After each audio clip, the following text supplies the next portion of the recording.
There is a huge problem with Star Wars games, and it might not be what you think.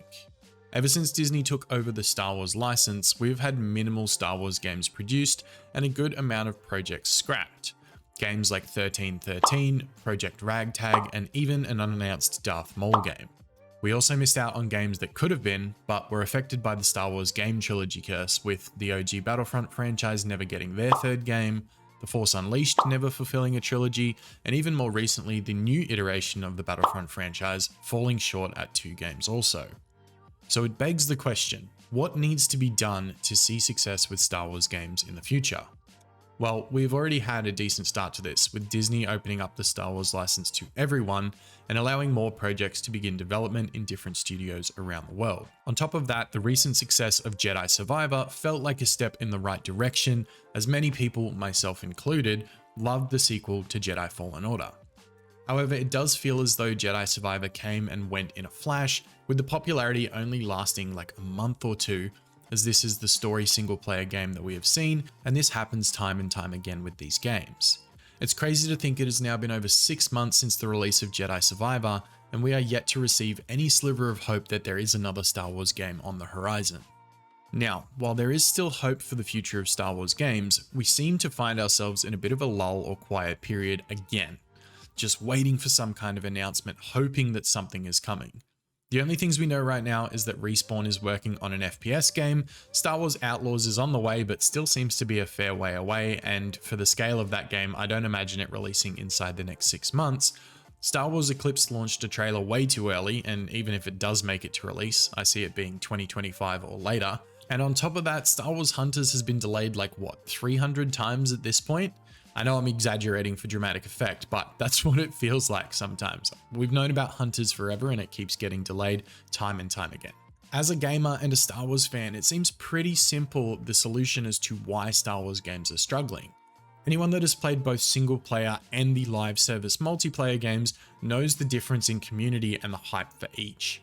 While single player games are awesome and tell some incredible stories, a majority of gamers are wanting a live service multiplayer game that they can play with their friends. Looking back at Battlefront 2, even though it had a rough start, once the new progression system was added and we finally started getting post-launch content, like the Clone Wars update, that is when the game began to truly thrive.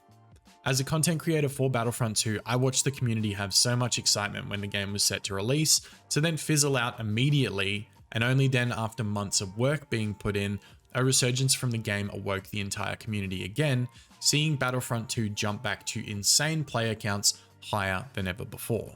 The biggest problem we have is that these single player games, we get 1 to 2 months of excitement and experience playing them for the first time and then it evaporates. You get 1 to 2 playthroughs usually and then it gets stale. Whereas a live service game like a Battlefront 3, for example, could span over 2 to 3 years with live service updates and post-launch content, multiple single-player games releasing in between every couple of months, and have Star Wars fans not feeling starved for an enjoyable gaming experience. If you don't believe me on this, just take a look at Battlefront 2. We are now 3 days away from the 6-year anniversary of Battlefront 2 releasing, and I can easily load it back up and find games. Don't get me wrong, the PC numbers are not as populated as what they once were, but on console there is still a good amount of players filling lobbies 6 years later. So just imagine what a Battlefront 3 could do. If you were to ask me what we need to do to keep Star Wars games thriving and to reclaim success, Star Wars games need a clear, consistent vision, no more announcing games or releasing trailers for things that are 2 to 3 years away. Support the developers through the game creation process, ensuring that projects aren't getting abandoned midway through, and a transparent and player-friendly approach, steering clear of all the pay-to-win mechanics, which I hope everybody knows by this point, embracing a fair monetization model, so if you are going to put microtransactions in your game, have them be cosmetic only, and then prioritizing engaging gameplay, which has always been one of the best parts of Star Wars games. The simple answer is clear.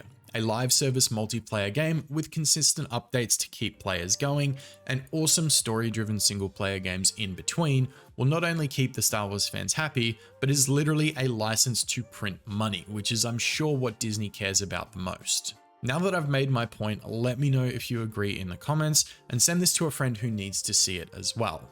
Hopefully, as a community, this message will reach the right people and we can get exactly what we've been wanting for the last few years.